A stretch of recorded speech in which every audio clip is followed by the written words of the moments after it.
명절 잘 보내셨습니까? 조금은 특별했던 추석. 주님의 사랑과 위로를 나누며 행복이 가득한 시간을 보내셨길 바랍니다. 10월 첫 주 예수사랑교회 뉴스를 전해드립니다. 10월 5일부터 새벽 기도회, 수요 예배, 금요 심야 기도회를 다윗 성전에서 진행하려고 합니다. 안전하고 은혜로운 예배와 기도회가 되도록 성도님들의 기도와 참여를 부탁드립니다. 비대면이 일상화된 시기에 성도님들의 개인 경건을 위하여 또한 가정 예배, 셀 모임에 활용할 수 있는 월간 말씀 묵상 책자 예수사랑이 출간되었습니다. 10월 창간호는 무료로 배부해드리고 이후 11월 호부터는 권당 2,000원에 구입하셔서 경건 생활에 큰 보탬이 되도록 해주시면 감사하겠습니다. 유서 깊은 평양로의 187회기 정기노회가 우리 교회에서 개최됩니다. 담임 목사님과 우리 교회를 충성되이 여기셔서 노회와 총회, 한국교회와 열방을 섬기도록 하신 하나님 마음을 시원케 해드리는 우리 교회가 되도록 성도님들의 많은 기도와 협조를 부탁드립니다. 교회의 소그룹 모임 금지 조치가 장기간 이어지고 있는 가운데 그룹 영상통화 앱인 구글 듀오를 통하여 온라인으로 셀가족 모임을 진행하려고 합니다. 그리스도 안에서 한 가족인 성도의 교제를 나누는데 활용하시기 바랍니다.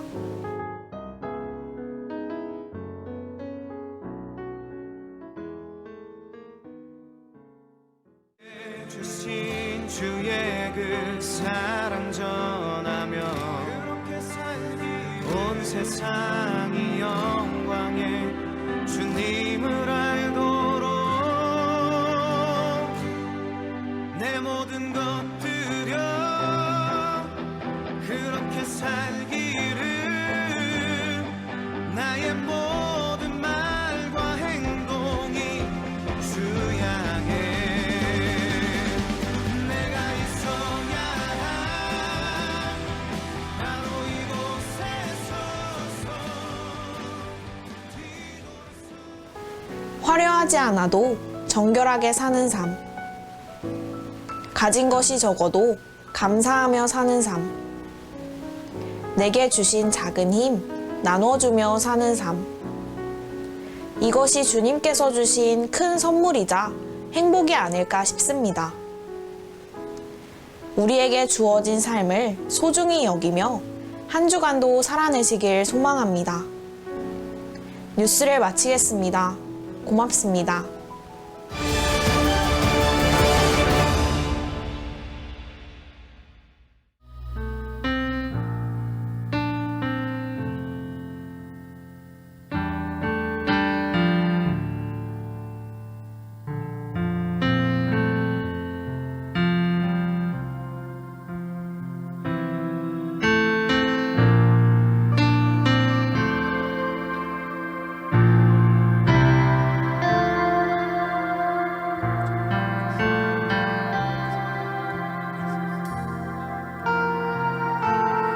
송축해 내 영혼 내 영혼아 거룩하신 이름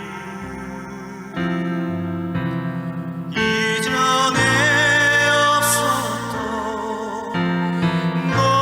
노래로 나 주님을 경배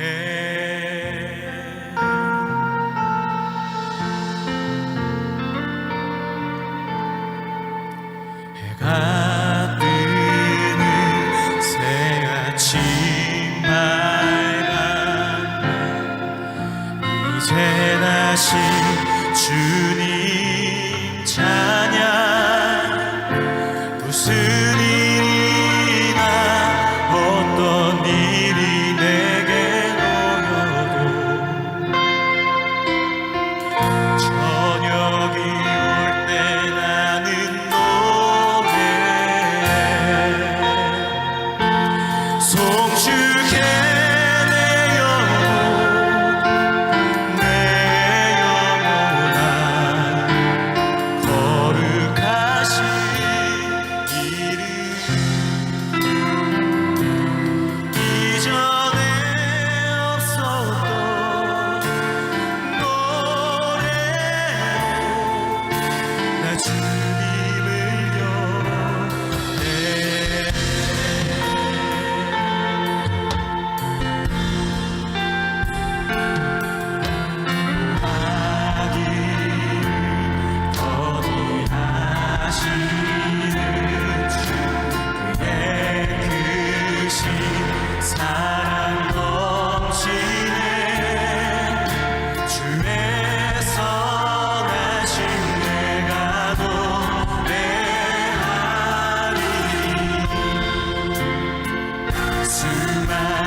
여정 마칠 때 끝없는 찬양 나 드리리라. 수많은 세월 지나 영원히 곧 그날에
능력에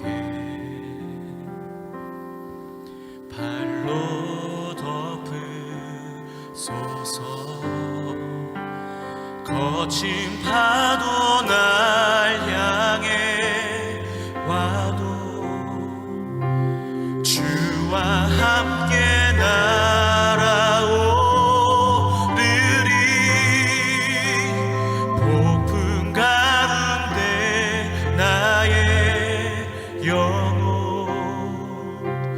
잠잠하게 주를 보리라.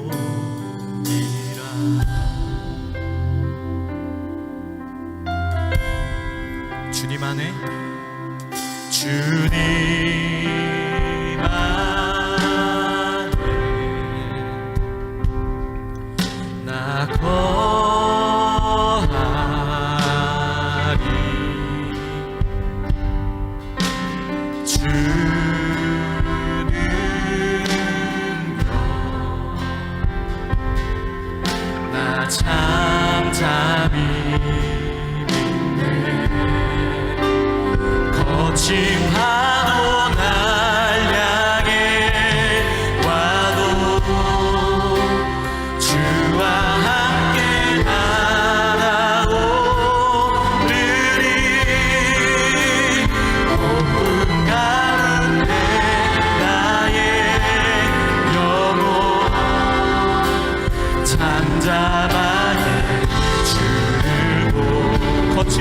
날 향해 와도 거친 파도 날 향해 와도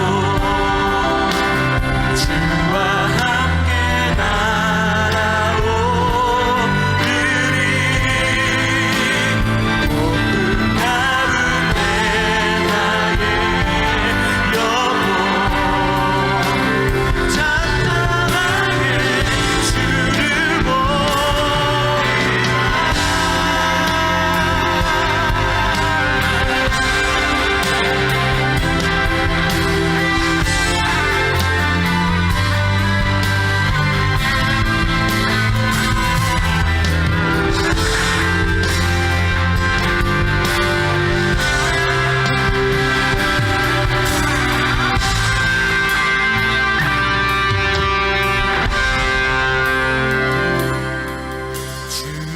주님 안에 나 거하리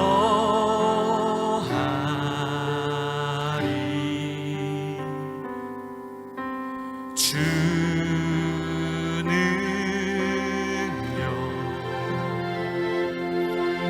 나 잠잠히 있네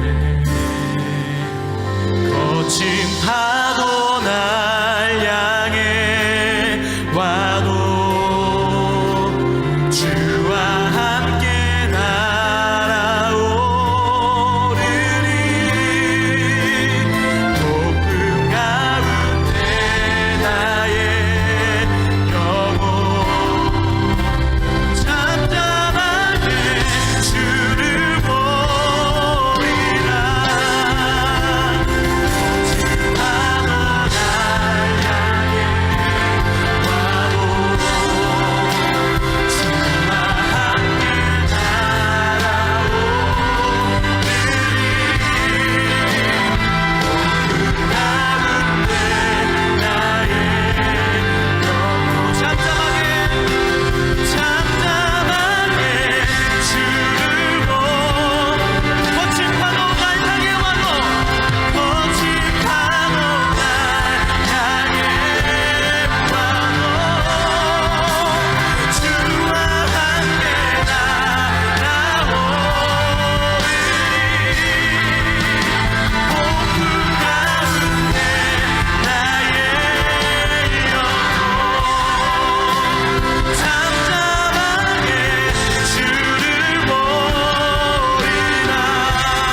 졸다 만났던 주님은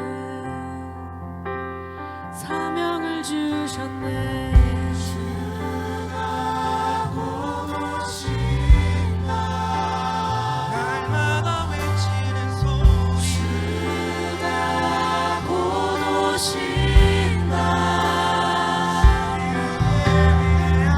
주가 곧 오신다. 주님의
이루어지기를 바란답니다. 우리의 인생 안에 주님을 환영하는 순간과 당신의 얼굴을 보기를 당신의 얼굴을 보기를 당신의 얼굴을 보기를 간절히 바라옵니다.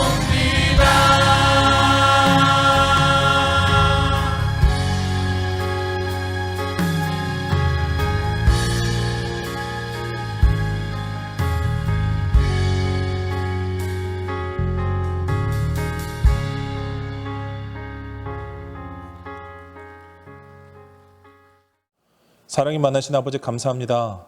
오늘도 우리 주님께서 우리가 한 하나님을 바라보며 예배할 수 있도록 우리 환경을 허락하신 하나님 진심으로 감사와 영광을 올립니다. 우리가 비록 얼굴을 바라보며 예배하지 못하지만 우리가 오늘도 한 하나님을 바라보며 우리 각자의 삶의 처소에서 하나님을 예배할 때에 하나님 그 예배 가운데 함께 하시며 주님께서 오늘도 말씀으로 우리와 만나 주옵소서. 감사를 드리며 예수님의 이름으로 간절히 기도합니다. 아멘. 오늘 말씀은 룻기 2장 12절 말씀을 함께 읽어보겠습니다. 룻기 2장 12절 말씀입니다. 여호와께서 내가 행한 일에 보답하기를 원하시며 이스라엘의 하나님 여호와께서 그의 날개 아래에 보호를 받으러 온 내게 온전한 상 주시기를 원하노라 하는지라. 오늘 말씀의 제목은 하나님의 날개입니다. 이전 장에서 나오미와 룻이 베들레헴으로 돌아왔습니다. 이전 장에서 마지막 장에 하나님께서 소망을 보여주셨던 것을 다들 기억하실 겁니다. 나오미와 룻이 베들레헴으로 돌아왔을 때 추수 때였다라고 아주 새싹 같은 자그마한 소망을 보여주시는 것을 우리가 함께 살폈던 것을 기억하시죠. 그리고 이 장에 들어왔는데요. 이 장으로 장면이 넘어오면서 새로운 인물을 등장인물을 추가시킵니다. 그 등장인물은 보아스입니다. 이 보아스는 엘리멜렉의 친족입니다. 이 엘리멜렉의 친족이라는 단서를 붙이면서 보아스란 유력한 사람이 있었다라는 것을 단순히 성경은 그냥 보아스란 인물이 있었어라고 정보 전달을 우리에게 해주는 그런 의미는 아닐 겁니다.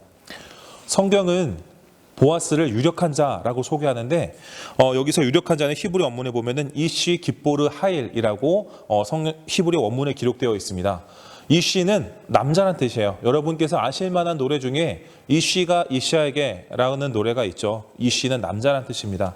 그리고 중간에 있는 깁보르란 뜻은 용맹한, 부유한 이런 뜻을 가지고 있습니다. 그리고 하일은 덕망이 있는 이런 뜻을 가지고 있어요. 그래서 이거를 붙여서 해석하면은 덕망 있고 부유하여 사회적으로 칭송과 신뢰를 받는 자, 이런 뜻으로 해석할 수가 있습니다. 성경이 보아스라는 등장인물을 우리에게 보여주며 인물 소개를 기가 막히게 합니다. 이시 깁보르 하일이라고요. 아주 용맹스럽고 아주 덕망 있고 아주 힘이 있는 아주 부자인 그런 인물로 성경이 보아스를 우리에게 소개합니다. 그런 사람이 엘리멜렉의 친족이었다는 사실을 말이죠. 이 등장인물이 그냥 지나가는 행일 1, 2, 3 이런 엑스트라는 아닌 것 같습니다. 다시 룻과 나오미에게로 포커스가 돌아옵니다. 베들레헴에 돌아왔는데요. 아무것도 없어요. 당장 굶어 죽게 생겼습니다. 그래서 룻이 시어머니 나오미에게 이렇게 말합니다. 2절을 함께 읽어볼게요. 모압 여인 룻이 나오미에게 이르되 원하건대 내가 밭으로 가서 내가 누구에게 은혜를 입으면 그를 따라서 이삭을 줍겠나이다 하니 나오미가 그에게 이르되 내 딸아 갈지어다 하매. 여기서 우리가 은혜라는 단어에 주목하기를 바랍니다. 여러분 성경에 은혜라는 단어가 되게 많이 나오잖아요. 구약 성경으로 우리가 살펴보면 창세기라는 50장이나 되는 아주 그 긴 성경에서 은혜라는 단어가 23번 나옵니다. 그리고 출애굽기에서는 확 줄어요. 8번 나옵니다. 그리고 그 뒤에 민수기에서는 더 줄어듭니다. 4번 나와요. 신명기에서도 4번 나옵니다. 그리고 여호수아로 넘어가면요 놀랍게도 1번 나옵니다. 그리고 사사기에서는 은혜란 단어가 3번 나옵니다. 이렇게 앞선 성경들에서 은혜란 단어가 그리 많은 비중을 차지하지 않아요. 그런데 룻기는 이 4장으로 구성된 이 짧은 성경은 은혜라는 단어가 4번이나 등장을 합니다. 그리고 그 4번 등장하는 중에서 이 2장에만 그 4번의 은혜가 다 들어가 있습니다. 즉 룻기 2장에서 우리에게 강조하고 싶은 것이 은혜라는 단어라는 것을 우리가 유추해 볼 수가 있어요. 룻이 이삭을 주우러 밭으로 갑니다. 누구의 밭인지 모르고 무작정 이삭 줍는 사람들 따라가는 거예요. 3절 읽어볼게요. 룻이 가서 베는 자를 따라 밭에서 이삭을 줍는데 우연하게 보아스에게 속한 밭에 이르렀더라. 여러분, 성경에서 우연하게 라고 설명을 하고 있습니다. 룻이 의도해서 간 게 아니에요. 이 룻은 모압 사람이잖아요. 아는 사람이 시어머니인 나오미밖에 없었어요. 나오미에게 당장 우리가 굶어 죽게 생겼으니까, 먹을 것이 없으니까 어머니 제가 나가서 누구에게 은혜를 입었다면 이삭이라도 주워 올게요 하고 집 밖으로 나갔어요. 나갔는데 뭐 아는 게 있나요? 내가 사는 동네도 아니었고 내가 아는 사람도 없어요. 쭈뼛쭈뼛 있다가 추수하는 사람들 따라서 무작정 쫓아갔을 거예요. 그리고 거기서 이삭 줍기를 시작했을 겁니다. 그런데 그 이삭 줍기라는 밭이 누구의 밭이냐?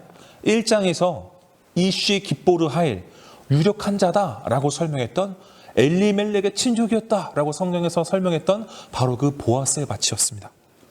이런 드라마 같은 연계가 있을 수가 있나요? 성경은 우리에게 분명한 단서를 제공합니다. 우연히 그 밭에 이르렀다고 말이죠. 우연이란 단어를 사용한 이유는 성경에서 우리에게 말하고 싶은 거예요. 사람의 의도가 전혀 없었다는 것을 말이죠. 말씀드렸던 대로 룻은 아는 사람이 없어요. 보아스에 대한 정보도 몰랐습니다. 나중에 다시 말씀드리겠지만 나오미도 이때 당시는 보아스가 베들레헴에 있었는지 알 수 없었어요. 즉 룻과 나오미는 보아스에 대한 정보가 전혀 없었습니다. 그 상태에서 룻이 무작정 밖에 나가서 이삭을 주우러 갔는데 우연히 이르렀던 밭이 보아스의 밭이었던 거예요. 자, 그리고요, 이 성경이 그래서 우리에게 보여주는 것이 인간의 의도가 아니라 우연히 룻을 보아스의 밭에 이르도록 만들었던, 우연히 룻이 유력한 자, 용맹하고 덕망 있고 사회적으로 어떤 위치에 있었던 엘리멜렉의 친족이었던 보아스의 밭에 우연히 룻이 이르게 했던 어떠한 작용이 있었음을 우리에게 보여줍니다. 이 드라마가 진짜 재밌어요. 4절부터는요, 뭐라고 설명하냐면 마침이라는 단어로 시작을 해요. 마침. 우연히 룻이 보아스의 밭에 이르렀는데 마침 보아스가 그때, 룻이 우연히 보아스의 밭에 이르렀던 그때 마침 보아스가 베들레헴에 왔어요. 자기 밭에 왔어요. 마침. 그리고 추수하는 자신의 직원들한테 묻는 거예요. 저 소녀 못 보던 소녀인데 저 소녀 누구야? 라고 묻는 거죠. 여담인데요, 성경이 보아스에 대한 인물을 얼마나 좋게 설명하고 포장하려고 하냐면 이 4절에 보아스가 그 부자가 밭에 와서 자기 일하고 있는 직원들에게 이렇게 인사합니다. 여호와께서 너희와 함께 하시기를 원하노라. 얼마나 스윗하고 젠틀합니까? 이 보아스는 좋은 사장님이었던 것 같아요. 이 사장님의 인사에 직원들이 이렇게 화답을 합니다. 여호와께서 당신에게 복 주시기를 원합니다. 굉장히 해피하고 굉장히 밝고 굉장히 따스한 인사 장면이죠. 인사를 하고 나서 보아스가 쓱 둘러봤는데 못 보던 여인이 있어요.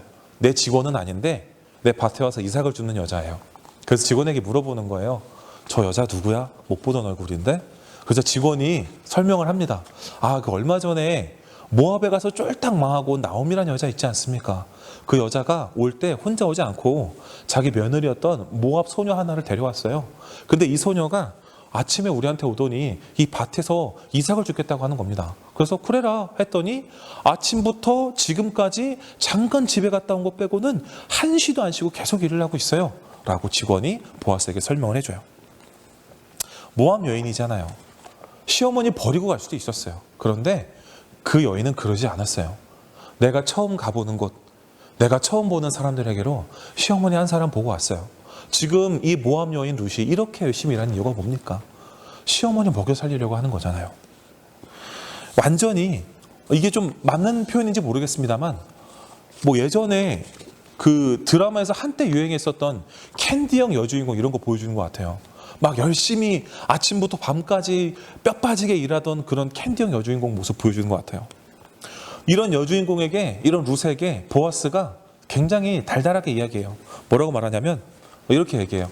보아스가 룻을 불러서 당신 얘기 많이 들었습니다. 다른 밭 가지 말고 여기서 이삭 줍도록 하세요. 내가 우리 직원들한테 당신 얘기 해놨어요. 당신 핍박하지 말라고 해놨으니까, 당신 건드리지 말라고 해놨으니까 여기서 이삭 주우세요. 그리고 배고프면 우리 직원들이랑 함께 식사하고, 저기 보면 마실 물도 있으니까, 우리 직원들 떠온 물들도 있으니까 배고프면 같이 식사하고, 목마르면 가서 물 마셔요. 이렇게 아주 달달하게 룻에게 말을 해주었어요. 저 보면서 약간 그런 걸 떠올렸어요.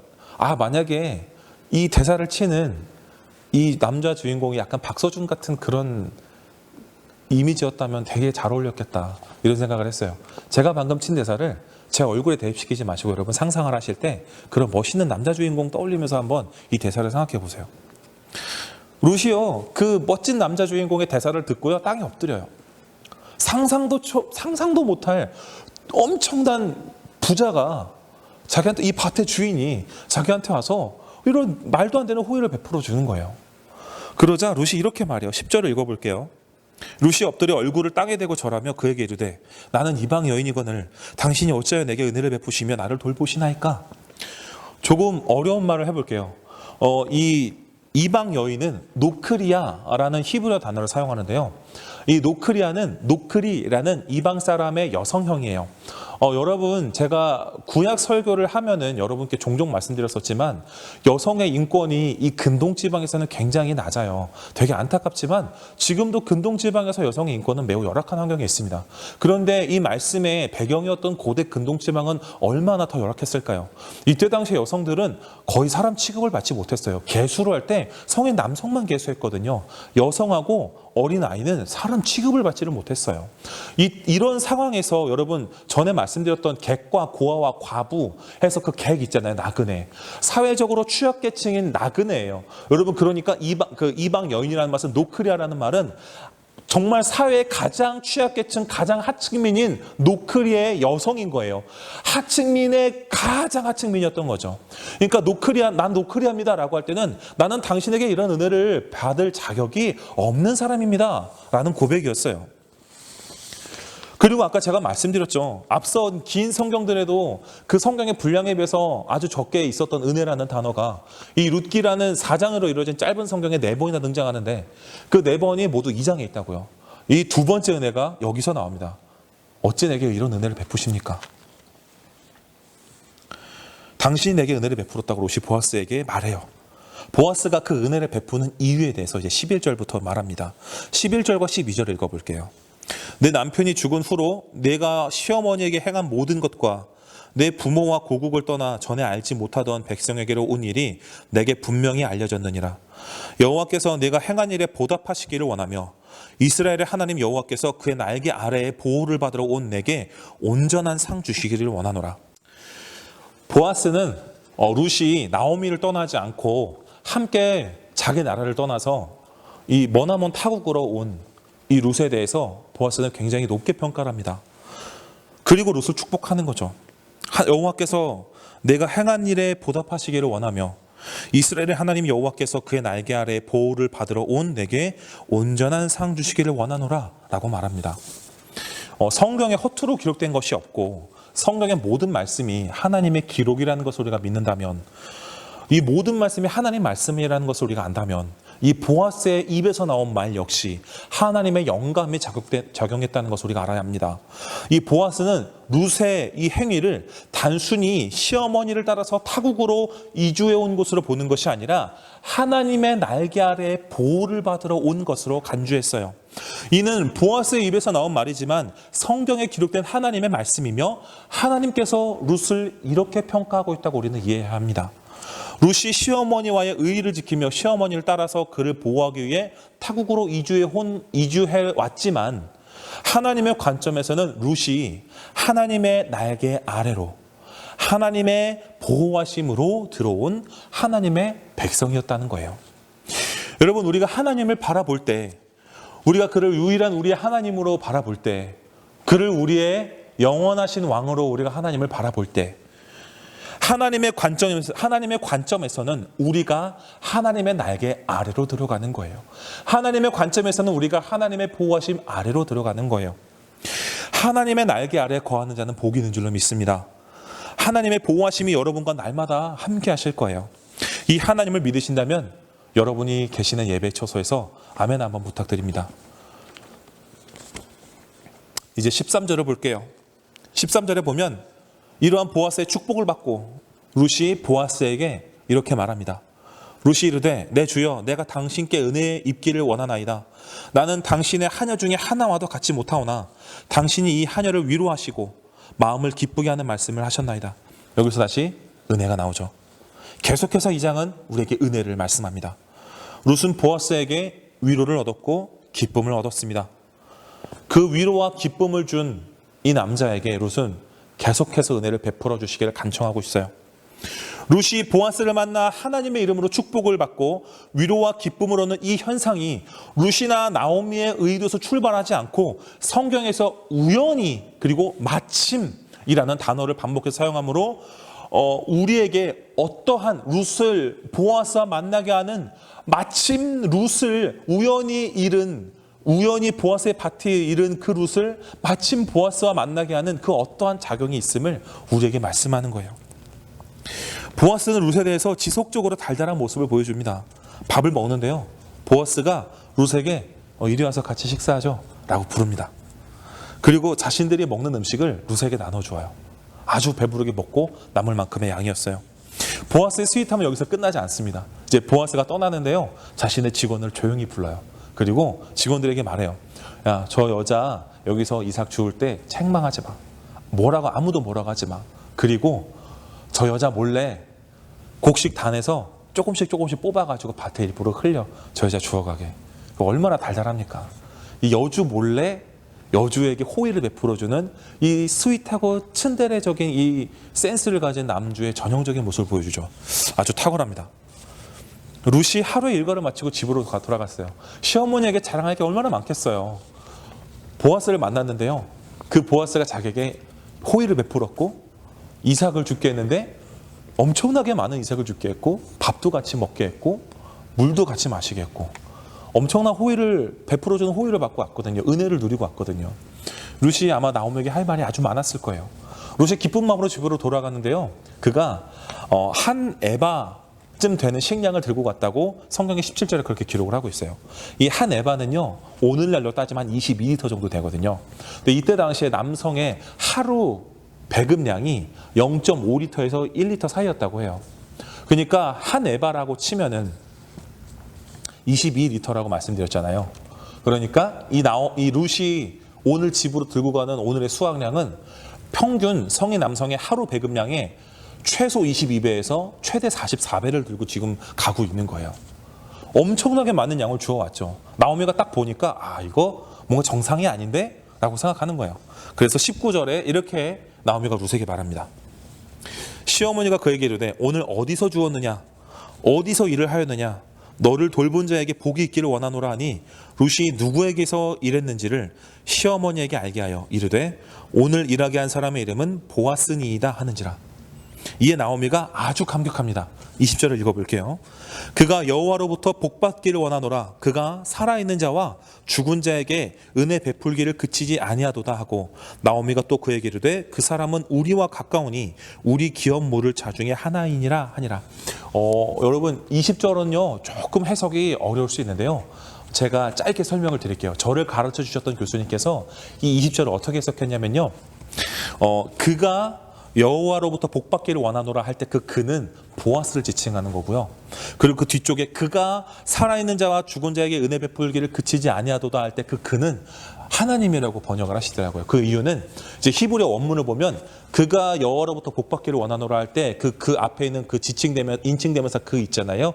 그리고 가운데 여호와가 있어요. 그리고 다시 뒤에 그가 산자와 죽은 자에게 은혜 베풀기를 그치지 아니하도다 할 때 여기 인칭되면서 그는요 여호와랑 그랑 사이가 가깝고 이 앞에 있는 인칭되면서 사이가 멀거든요. 그래서 저를 가르쳤던 교수님은 이 그랑 여호와랑 가깝지 않느냐. 그래서 이 그가 가르치는 것은 이 가까운 여호와다. 그리고 산자와 죽은 자에게 은혜를 베풀 수 있는 것은 하나님 한 분뿐이지 않느냐라고 해서 그 가운데 있는 글을 하나님으로 번역하시더라고요. 굉장히 어려운 번역인데 저는 아무리 말씀을 제가 진짜 정말 거의 요 본문만 한 6시간, 7시간 제가 원문 보면서 씨름을 했는데 저는 도저히 이 해석에 도달할 수 없었어요. 제 미천한 지식 때문이었는지 저는 도저히 이 해석에 도달할 수 없었고 그냥 많은 분들이 하는 해석, 여기 나와 있는 모든 그는 보아스를 가리킨다 이렇게 해석할 수밖에 없었죠. 근데 이 가운데를 하나님으로 해석하면 정말 놀라운 은혜의 말씀이 돼요. 왜냐하면 이 앞서서 하나님이 나를 비워서 돌아오게 하셨어 라고 씁쓸한 고백을 했던 이 나오미가 하나님께서 산자와 죽은 자에게 은혜를 베풀기를 그치지 아니하시는구나라고 고백하는 장면이 되거든요. 어쨌든 중요한 것은 이 나오미가 여기서 다시 한번 은혜를 언급한다는 것이죠. 제가 해석한 대로 이 은혜를 보아스가 우리에게 은혜를 베풀었어 라고 해석을 해도 하나님이 우리에게 은혜를 베풀었어 라고 해석을 해도 결론적으로 지금 나오미는 계속적으로 이 2장을 관통해서 지나가는 은혜라는 단어를 다시 언급하고 있어요. 나오미는 은혜를 입었음에 감격했습니다. 그런데 나오미가 이렇게 감격할 수밖에 없었던 이유는 보아스가 엘리멜렉의 친족이었기 때문이에요. 이 엘리멜렉의 친족인 보아스에 대해서는 이제 고엘이라고 이제 어려운 말로 이 친족을 고엘이라고 하는데 귀여운 물을자를 이건 이제 다음에 살펴보기도 하고요. 이 나오미는 룻의 말을 듣고 굉장히 감격을 합니다. 여러분 전주에도 말씀드렸듯이 나오미는 살 소망을 얻고자 베들레헴으로 오지 않았어요. 나오미는 돌아와야 했기 때문에 돌아왔을 뿐입니다. 그가 친족들에게 빌어붙어서 어디 뭐 콩고물이라도 떨어지는 거 얻어먹어 보려고 뭐라도 좀 빌붙어 보려고 그런 의도를 가지고 돌아온 게 아니었어요.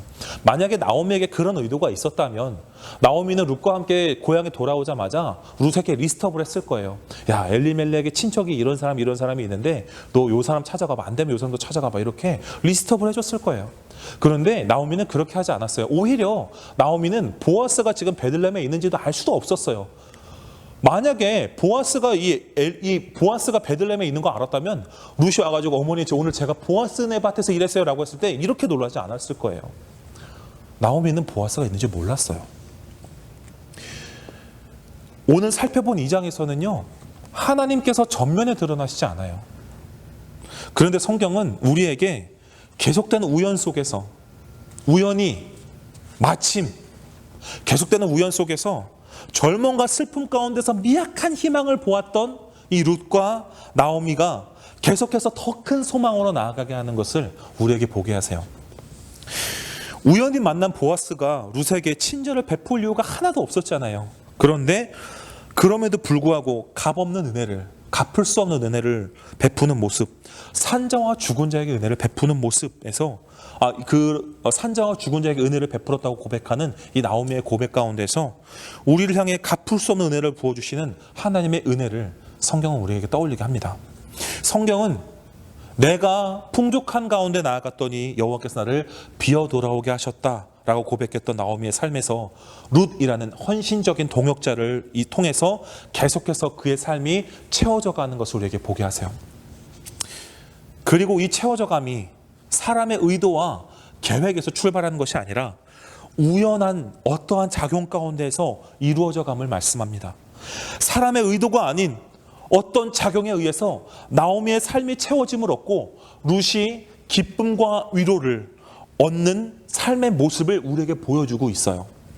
그리고 계속해서 은혜라는 단어를 통해서 우리에게 간접적으로 그 작용이 어디로부터 출발했느냐, 지금 이 나오미의 채워짐과 룻의 위로가, 룻의 기쁨이 결국 누구로부터 출발하는 것이냐에 대해서 우리가 이제는 결론을 내릴 수 있도록 도와줍니다. 우리가 결론을 내릴 수 있는 근거는 우리가 앞서 살폈던 2절에서 룻이 나오미에게 했던 말에서 힌트를 얻을 수 있어요. 2절에 룻이 나오미에게 뭐라고 했나요? 내가 누구에게 은혜를 입으면 그를 따라가서 이삭을 주겠나이다. 어머니, 만약에 내가 오늘 누군가에게 은혜를 입으면, 누군가에게 내가 은혜를 베풀면 내가 이삭을 주워 올게요. 거기서부터 시작이었어요. 그 이후로 발생되는 모든 일들이 누군가에게 은혜를 입었기 때문에 발생하는 일들이라고 성경은 우리에게 말씀하고 있어요. 누군가로부터 내가 은혜를 입으면 따라가서 이삭을 죽겠습니다 라고 룻이 말했을 때부터 시작된 이 낭만 가득한 서사를 통해 하나님께서 나오미와 룻에게 보여주시는 우연히 가득한 일들은 하나님께서 작용하시고 하나님께서 텅 비어버린 나오미의 삶을, 슬픔과 고통이 가득했던 룻의 삶을 잊지 않으시고 함께 하고 계시다는 것을 우리에게 보여주시는 거예요. 그 작용이 하나님으로부터였음을 우리는 이제 결론을 내릴 수 있도록 성경이 우리에게 보여주시는 거예요. 그리고 하나님은 보아스의 입을 통해 룻에게 말씀해요. 너는 여호와의 날개 아래에 있다 라고 말이죠. 네가 시어머니를 선택해서 이 땅으로 온 것은 하나님의 날개 아래에 보호를 받기 위해서 온 것이라는 것을, 너는 그 보호 아래에 있다는 것을 말씀합니다. 하나님의 날개, 그 아래에 거하는 자들은 복이 있는 줄 믿습니다. 저는 분명히 하나님께서 오늘 우리에게 이 말씀을 주시고 우리에게 동일한 말씀으로 역사하시는 줄 믿습니다. 여러분과 저는 하나님의 날개 그늘 아래에 있습니다. 하나님은 나오미와 룻을 잊지 않으셨어요. 그들이 알 수 없는 고통과 고난을 당할 때도 함께 하셨고, 나오미가 뭐라고 했습니까? 여호와께서 나를 징벌하셨다, 여호와께서 나를 텅 비어 돌아오게 하셨다라고 씁쓸하게 고백하지 않았습니까? 그런 씁쓸한 고백 가운데서도 하나님은 가타부타 아무런 말씀하지 않으시고 그냥 나오미 곁에 함께 하셨어요. 그리고 아무것도 없다고 생각했던 그들의 삶 가운데서, 고통뿐이라고 생각하는 삶 가운데서 하나님은 계속해서 그들이 채워져감을 경험하게 하셨어요. 그리고 룻이 보아스를 통해서 위로와 기쁨을 얻게 하셨습니다. 나의 삶은 비워져 있다고 생각했을 때에도, 나의 삶은 고통뿐이라고 여길 때에도 하나님은 그들을 하나님의 날개 그늘 아래 두셨어요. 그리고 조금씩 채워가시고 조금씩 위로하시고 일어설 수 있는 힘을 주셨습니다. 사랑하는 여러분, 우리는 하나님의 날개 그늘 아래 있습니다. 그 누가 뭐라고 해도 하나님은 고통 가운데 신음하는 당신의 백성들을 절대로 버려두는 분이 아니에요. 하나님께서 오늘 말씀을 통해 우리에게 주시는 명확한 메시지는, 하나님은 당신의 백성이 당하는 고통을 절대로 외면하지 않으시고, 당신의 백성을 비워두시는 분이 아니시라 당신의 백성을 채우시며, 당신의 백성을 고통 가운데 두는 분이 아니시라 당신의 백성을 위로하시는 분이시라는 것을 우리에게 말씀합니다. 1장에서 생겼던 의문이 있죠. 하나님은 당신의 백성을 비어서 돌아오게 하시는가? 하나님은 당신의 백성을 고통 가운데 그냥 버려두시는가? 하나님은 당신의 백성을 고통 가운데 버려두시고 그를 외면하시는가? 그를 잊어버리시는가? 1장에서 발생됐던 그 의문이 이제 2장에서는 해결되어 가기 시작하는 거예요. 하나님은 절대로 당신의 백성을 비어있게 하지 않으시는 분, 하나님은 절대로 당신의 백성을 고통 가운데 버려두지 않으시는 분, 하나님은 절대로 당신의 백성을 잊지 않으시는 분이라는 사실 말이죠. 여러분, 이 슬픔과 고통의 시국 가운데 우리에게 무엇이 필요합니까? 여러분, 우리에게는 이해가 필요한 게 아니에요. 여러분, 우리가 모든 상황을 어떻게 알겠습니까? 지금 당하는 이 슬픔과 지금 당하는 이 고통 가운데에서 우리가 그 고통에 대한 이해를 하게 된다면, 이 슬픔에 대해서 이해를 한다면 우리가 그 고통과 슬픔들을 담담하게 받아들일 수 있기는 합니까? 우리는 원망할 누군가가 필요한 게 아니에요. 우리는 내 화를 받아줄, 내 화풀이 대상이 필요한 게 아니에요. 그런 것들은 하나님 밖에 있는 사람들도 다 할 수 있는 것들이에요. 우리에게 필요한 것은 지금 우리가 겪고 있는 이 상황들에 대한 이해가 아닙니다. 우리에게 필요한 것은 은혜예요. 우리에게 필요한 것은 하나님의 날개예요.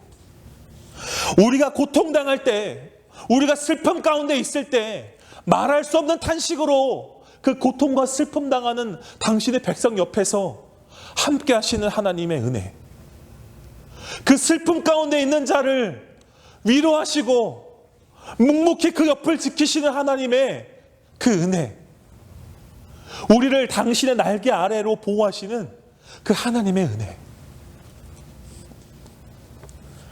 우리는 그 하나님을 바라보아야 할 때입니다. 여러분, 우리 교회가 그 하나님의 은혜를 외쳐야 할 때입니다. 당신들을 잊지 않았다고, 하나님께서 당신들의 그 고통 가운데 함께 하신다고 교회는 그렇게 외쳐야 합니다. 대통령 내려오라고 띠를 두르고 외칠 때가 아니라, 교회는 이 고통과 이 슬픔의 시국 가운데 하나님의 날개 아래로 들어오라고, 이곳에 참 평안이 있다고, 하나님께서 당신들을 잊지 않으셨다고, 오늘도 우리를 사랑하시는 하나님의 은혜를 우리는 그렇게 전해야 합니다. 나오미의 텅 빈 곳을 채우시고 룻에게 기쁨과 위로를 주셨던 하나님께서 오늘도 우리와 함께 하십니다. 그들을 잊지 않았던 하나님께서 우리와 함께 하십니다. 하나님의 날개 아래에 그들을 품으셨던 하나님께서 같은 말씀을 공유하는 오늘의 우리와 함께 하십니다. 하나님께서 우리에게 오늘도 우리의 비워져감을, 우리의 고통과 슬픔을 버려두지 않으시고, 비워져 있는 우리의 슬픔과 고통당하는 우리에게 찾아오셔서 묵묵히 옆을 지키시며 묵묵히 우리를 당신의 날개 아래에 두시어 우리를 보호하시는 하나님입니다. 우리 교회는 그 하나님을 외쳐야 해요. 우리 교회는 원망할 대상을 찾는 것이 아니라, 우리가 미워할 대상을 찾는 것이 아니라, 이 상황에 대한 이해를 바라는 것이 아니라, 우리는 지금도 우리와 슬픔의 시국을 함께 거니시는 그 하나님의 은혜를 바라보고 그 하나님을 외쳐야 합니다. 사랑하는 여러분, 그 하나님의 은혜를 외치는 저와 여러분 되기를 예수의 이름으로 간절히 축원합니다. 여러분들 축복합니다. 기도할게요. 주 예수 그리스도의 은혜와 하나님의 사랑과 성령의 교통하심이 하나님의 은혜를 간구하는, 하나님의 은혜를 간절히 외치는 당신의 모든 백성들 위해 이제로부터 영원토록 함께 있을지어다. 아멘. 사랑하는 여러분, 명절 잘 보내셨나요? 가족들과 맛있는 식사도 함께 하셨나요? 우리가 이 시간에 우리가 들었던 말씀을 기억하며 함께 기도하기를 소망합니다. 여러분, 말씀드렸던 것처럼 하나님께서는 나오미와 룻을 기억하셨던 하나님께서는 절대로 당신의 백성을 고통 가운데 그저 버려둔 하나님이 아닙니다. 슬픔 가운데 있는, 고통 가운데 있는, 그리고 비워져감을 경험하는 나오미와 룻 곁에서 묵묵하게 그들과 함께 하셨던, 말할 수 없는 한식으로 그들의 곁을 지키셨던 그 하나님께서 오늘의 우리의 이 슬픔의 시국 가운데 함께 하십니다. 우리가 그 하나님의 은혜를 믿는다면, 사랑하는 여러분, 우리가 이 시간 기도할 때 하나님, 내가 이해를 바라는 것이 아니라, 하나님 내가 원망할 대상을 찾는 것이 아니라, 하나님 내가 화풀이할 대상을 찾는 것이 아니라 그 하나님의 은혜를 바라보게 하여 주옵소서. 내가 그 하나님의 은혜를 경험하고 나가는 당신의 교회가 되게 하여 주옵소서 라고 기도하기를 바랍니다. 그리고 두 번째는 오늘을 살아가는 이 고통과 슬픔의 시국을 함께 헤쳐나가는 하나님 밖에 있는 많은 사람들에게 우리가 나아가서 하나님께서 이 고통 가운데 함께 하신다고, 하나님께서 이 고통 가운데 당신을 잊지 않으셨다고, 하나님의 날개 아래로 들어오라고, 그렇게 하나님의 은혜를 외치는 하나님, 우리가 그런 교회가 되게 해주십시오. 우리가 이렇게 하나님께 간절히 기도하는 이 시간 되기를 소망합니다. 여러분, 우리가 함께 우리 하나님께 그 은혜를 갈구하며 기도하겠습니다.